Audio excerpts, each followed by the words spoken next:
Ola, how are you? I'm doing great, but I'm a little jealous. I see a blue shirt and I see an ISG mug.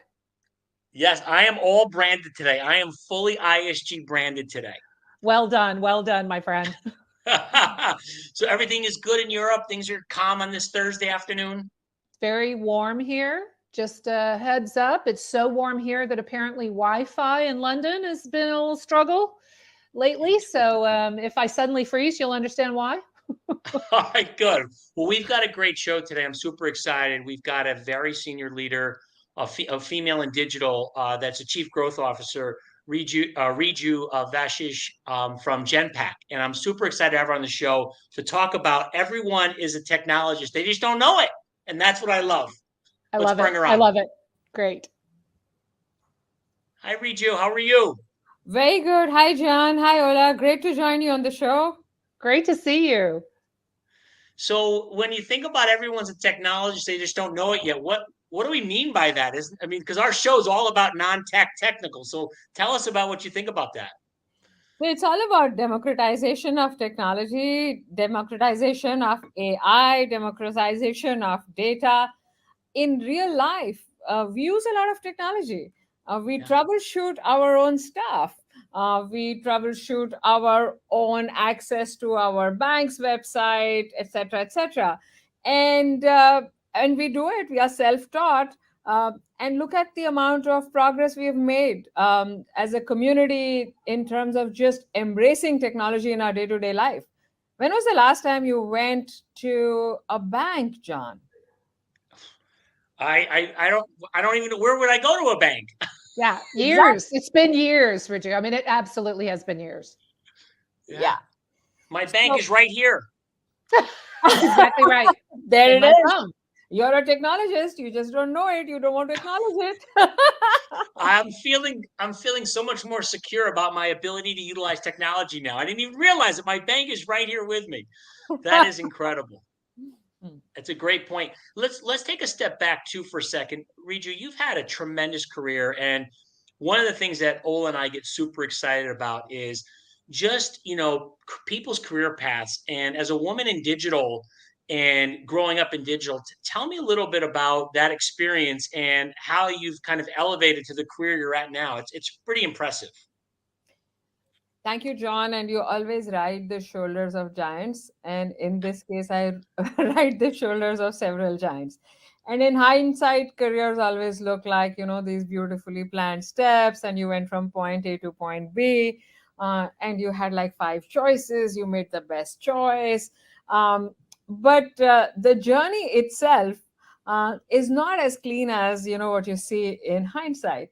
So going back, I started my career as a management trainee with Unilever in a factory and in a chemicals factory, which I was probably the only woman in that factory, if I included everybody.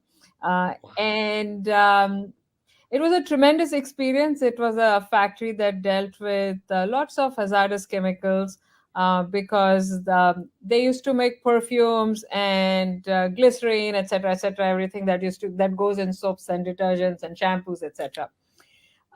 It was an interesting experience because it was a great balance between managing industrial relations, understanding how chemicals get stored, what happens, how do you drive safety, and it was a very highly regulated industry. So how do you get up to speed with local regulation? What do you do with all of the local community to make sure that they don't think you're there spoiling their environment or releasing effluents, etc., etc. So anyway, great experience, 360, in terms of just teaching you real life lessons.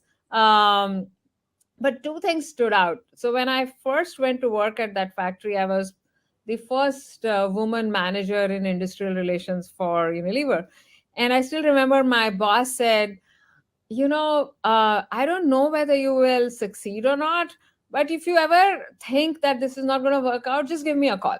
And second, make decisions, and some decisions will be right, some decisions will be wrong, but I'll be there to back you up. And those were very empowering thoughts. And looking back, I believe that a lot of my steps in my career are backed by those two steps. Go take a chance, and don't worry, we'll back you up. And if it doesn't work, give us a call. So that was a great experience. I worked in Unilever after that for 7 years across multiple roles. And I joined Genpact, my current company, when this industry was just getting born in India, and it was in a small Delhi suburb where this industry was equal to a call center. And I joined Genpact to run training. And for most of us, when someone says, hey, you're going to run training for this company, you always think it's like, you're going to be working on people development and you will do succession planning and all the good stuff. When I landed, I figured out that, oh, this had got nothing to do with everything that I thought was training. This was about enabling people to do their jobs.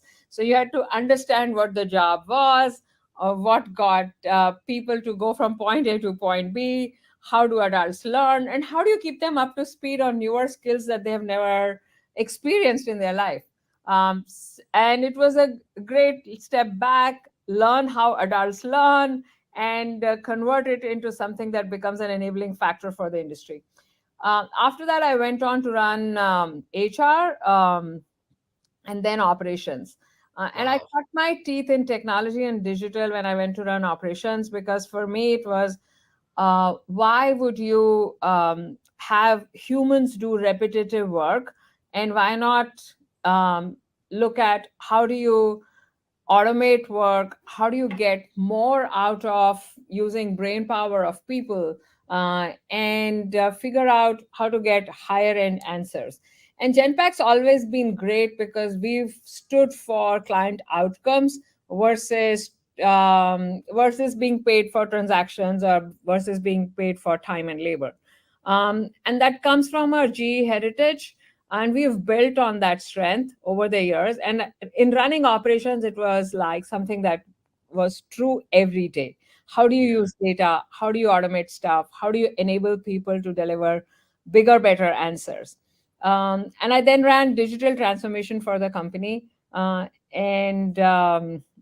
which was in the early days of RPA. How do you use work orchestration? How do you use RPA and make that an integral part of how work happens, and integrate it as an end-to-end with a human in the loop? What do you do with data? How do you build data models, etc.? And then I ran the business for transformation, and which then sort of moved on to my current role, where I head sales as well as transformation for the company. So it's been a fantastic ride, but lots of people took chances on me, and lots of people gave me that safety net, saying, if it doesn't work, you can always come back. And I think both Tiger and Piyush, Tiger our CEO, Piyush our HR head, have been tremendous in supporting me in my career. I think your story is so important for people to hear and people to understand. And it also, I think, bleeds right into the everybody's a technologist, because you didn't start in technology. You didn't start as a technologist. You didn't go to school and get a computer science degree. Like that didn't happen. You came from a completely business oriented background. Your business acumen, I'm going to guess, has been the most important thing as you've channeled through your career. When I think about technologists coming up, that's where they struggle sometimes, because they're technologists. They don't have that business acumen. And particularly as we see, business and technology merging more and more in everything that we do every single day, having both of those components is just so important. And I think really your story is just, for me, sort of a chrysalis of what I see in a really. Oh, we lost her on that internet with the heat. There you are. You're back. Sunshine in London. It really doesn't know what to do. But I think it's a great story, Riju. What I wanted to ask you about was, as you were moving through your career, and you alluded to having great mentors. But I'm really curious about, because I'm in sort of probably a similar stage of my career as well, is your mentorship other women who are trying to move forward in their careers. Can you give me a little sense of how you're interacting with women around you to help them and support them as they attempt to move into leadership positions as well? Great question, Ola. Slight correction. I'm an electrical engineer by background. I didn't go to computer science. I knew that. That's why I was like, you are not a technologist in terms of information technology. Computer science, yeah. Yeah. Of course, I didn't use electrical engineering even for a day. In my house, everyone believes that I should be capable of changing bulbs, but I don't even do that. I love that. I love it. That's great. On mentorship of women, two parts to this. I'm extremely passionate about girls in science and technology. So I follow girls who code. I've sponsored a number of young girls to learn how to code, to go to a formal education in technology, because I do believe that that's where basically the foundation of doing something that you're not familiar with starts. And it's very gratifying for me to see the results, and it's been a personal effort. As far as mentoring women is concerned, there are sort of two parts to this. One, we have a formal mentoring program as a company, and our DEI efforts are centered around that. So you're a mentor and a sponsor to X number of women, and that runs for like 2 to 3 years. So it's not a 1-year gig, and you're responsible for making sure that you actually help them in their careers. Mm-hmm. And then we have a concept of group mentorship. So we have groups of women that we mentor as a part of our roles. And that is supposed to be group coaching, group mentoring about sharing experiences, problem solving, and making it some sort of a safe environment where you can share your stories and get real life answers. And real life answers need not come from me or X person, but it's about the group understanding how to learn. And I think that's very important, because learning through networking and tapping on your peer groups is the most important learning lesson that you have in life. Unfortunately, schools, colleges, business schools don't train you for that. And it kind of remains a missed opportunity for a number of people, because till they sort of grow really higher up in their careers and cannot get all the direction from the supervisors, then they realize that their peers are their best mentors. But it's a great learning experience as you grow to get mentorship from your peers. Yeah, this reminds me of I just read an article a couple weeks ago by Julie Cantor, who's part of ISG, around mentor sponsors, and I was really surprised by the data. Women have far more mentors, but far fewer sponsors. And there's a difference between being a mentor and a sponsor. And it compelled me to put up a personal post on LinkedIn around my daughter being 21 and entering the workforce. Riju, here's a testament to kind of the firm you work for. Tiger, the CEO of a $4 billion company, personally wrote a message back in that post to my daughter. And I think it's a testament to where we are going and where we need to keep pushing, is bringing this sponsorship to the next level for women leaders, because the talent pool just expands so much broader when we do that. And so I just give you and your firm some big kudos there to have the CEO reach out. That was not the intent of the post. I was blown away. Thank you, John. And what you just described is what describes our firm. It's about real feelings and empathizing with other people's journey and meeting them where they are. Wow. That's great. So let's go to tech now again. I want to go back to things you're seeing in the marketplace with your clients around, this idea of how transformation is happening, customer experience, business process. How are all these things evolving over the last even 12 months? Are you seeing some changes in the marketplace? So let's first go through changes in the marketplace. I would describe changes in the marketplace as maybe something like 2 C's and 3 D's. Always easy to remember. The two C's are cost optimization. So cost is like really back and center of all conversations. And cost focus and ROI and fast results. The second C is compliance and risk management. So with everything happening in the world of technology, then everything happening in the world of business, the focus on risk management, security, compliance is unprecedented. So those are the two C's. The three Ds are basically digital transformation continues and continues on an accelerated path. Uh, Data-led decision making and just everything about data is front and center. It never went away, but it was always part of a big rhetoric. Data is the new oil, etc., etc. But now you actually, with everything happening on generative AI, the need for good data, the need to identify where your data is, the need to figure out what data you really need has quadrupled in the last, even let's say 4 months, 2 months, 3 months. So data is big. And the last one that I will say is deployment of generative AI. So what are you doing about it? How do you figure out where your journey starts? And the beauty about the last one is that everyone is at the same starting point. So it is about all of us figuring out what are the right use cases, how do we make sure that we identify the right platforms, what do we do with it, and what is the outcome, so that it doesn't become a science project, but it becomes something that can really deliver different outcomes than what you experienced before. All right. First of all, Ola, let me know if you thought the same thing. I thought Riju was telling me my 7th grade report card, 2 Ds and 3 Cs. Speak for yourself, John. Speak for yourself. So I'm really happy to hear that the 2 Cs and 3 Ds are related to actual things that are happening in the marketplace. Are you seeing, Ola, are you seeing the same? Are those 5 trends that you see? Absolutely. And I couldn't agree more. I was smiling. My cheeks are hurting.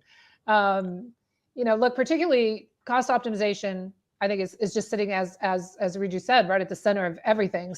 But I can't stop transforming digitally. I cannot stop transforming. So part of what I've got to do is take that optimization and reinvest. And I can't reinvest, or I don't reinvest, I tend not to invest in giant big things. Emerging tech, I need to invest in, but I think one of the things that ChatGPT taught us is that we don't know what's coming next. Yeah. And so I think part of what organizations are also doing is saying, I need to invest, and Riju said this earlier, in things that get me a quick return on investment. I've got to have it really quickly. I got to have small bets, not big bets. Don't overthink this, right? Go do the small things. And over time, you will evolve it into big things, rather than trying to think of it as, let's go create some massive, big change in our environment. Instead, I think we're continually saying we got to ingest this emerging generative AI, all of the different, types of technologies that are coming at us.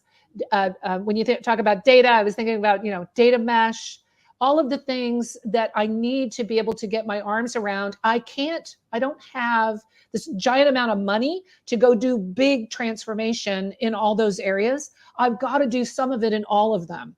So I need to do it in a very iterative fashion, in a very small fashion. So I've got to remain cognizant of my cost optimization. I've got to remain cognizant of risk.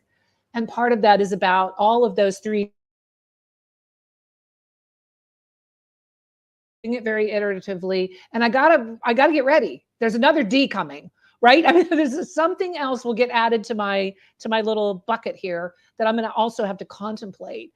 But what I love is how many organizations are maturing in that thought process so quickly. So fast. People are saying, I can't do big, but I gotta lean in. And I think it's really helped us to have something like a ChatGPT that came in and really disrupt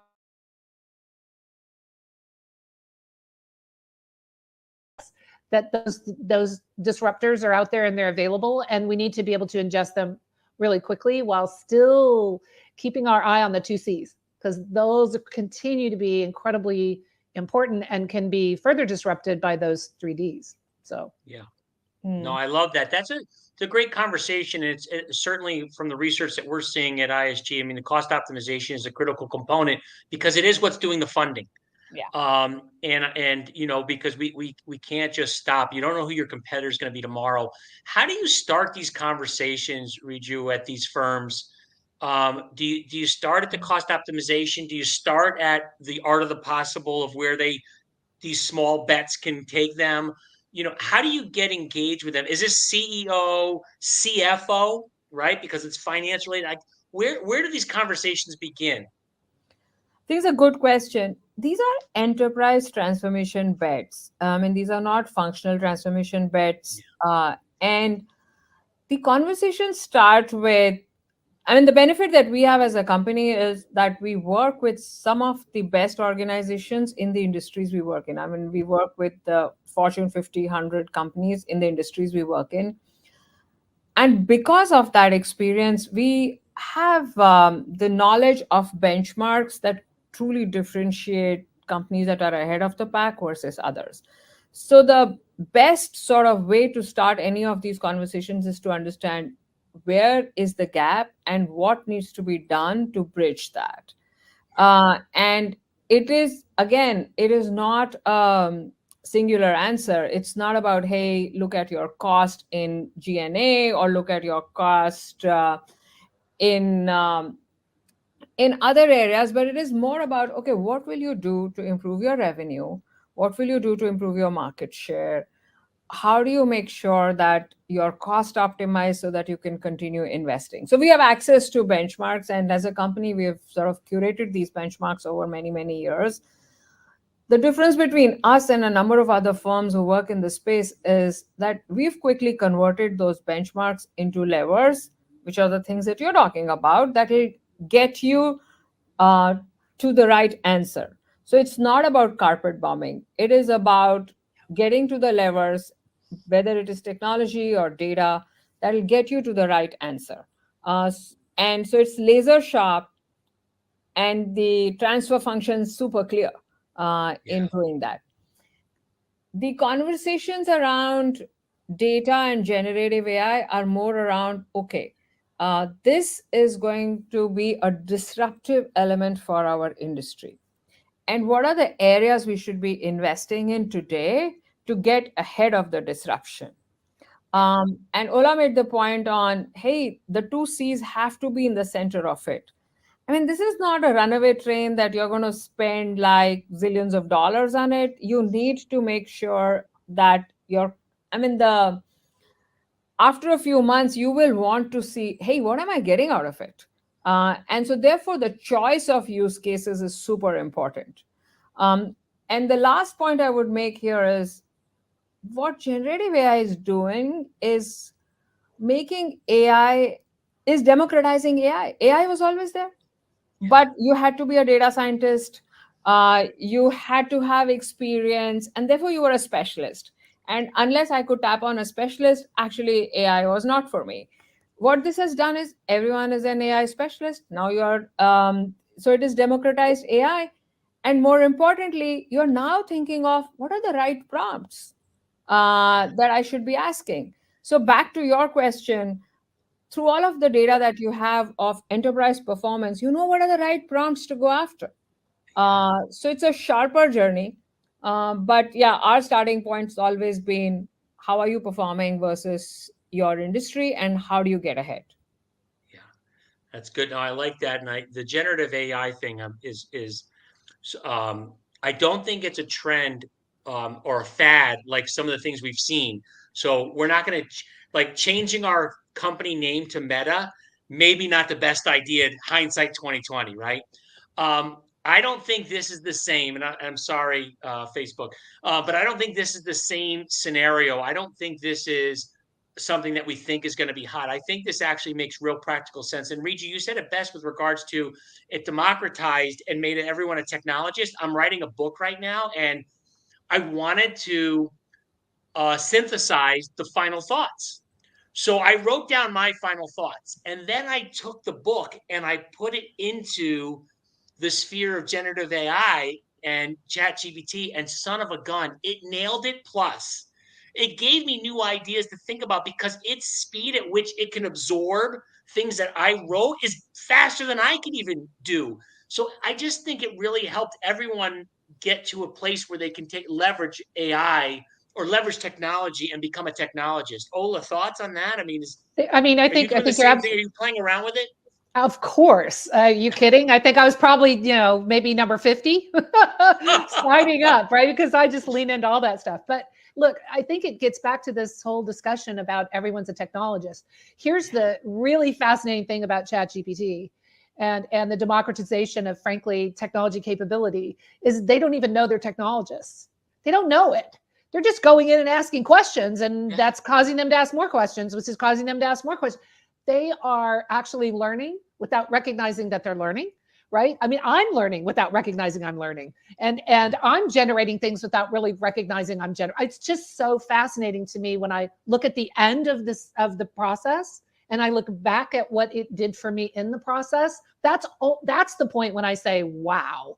I almost don't say wow when I'm in the middle of, I wonder if this is an error. If I put this code block in, is that going to produce an error? And it just comes right back and says, yes, it will. Here's why. Oh, okay.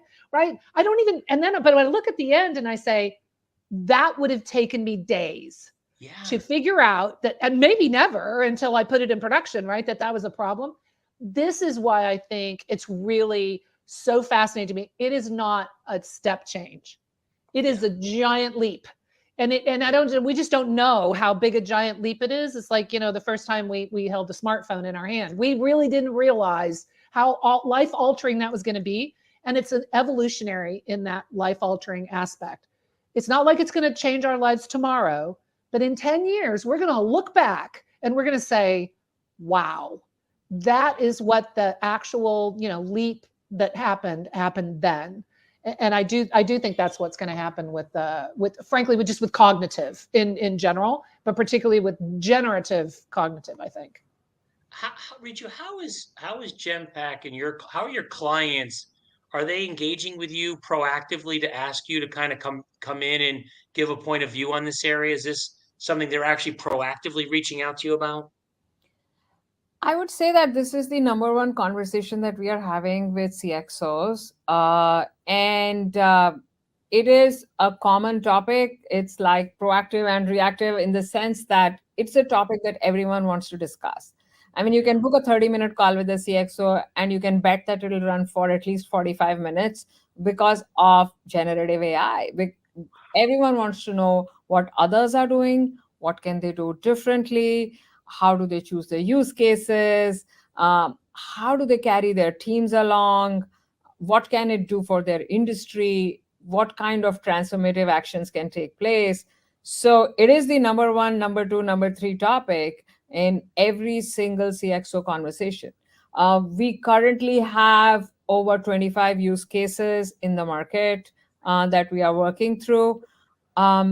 But I said earlier, AI has always been there. So we've had a AI team for over 10 years who've been working on different uses of AI and who've been working on different use cases.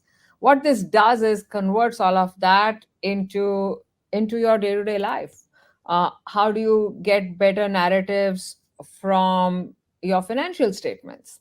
How do you convert your help desks? Think about it. Chatbots have been there. And most of us, the moment you are calling somebody for a problem, the moment it gets into a chatbot, you're like saying, okay, now I'm going to lose 4 minutes trying to explain to this bot whether I'm going X or Y or Z.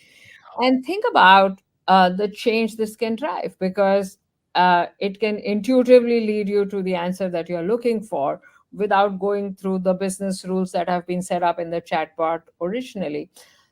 So there are many, many, many answers that are possible. And Ola talked about coding. Forget just writing the code. Amount of effort that goes into quality and writing test scripts for code.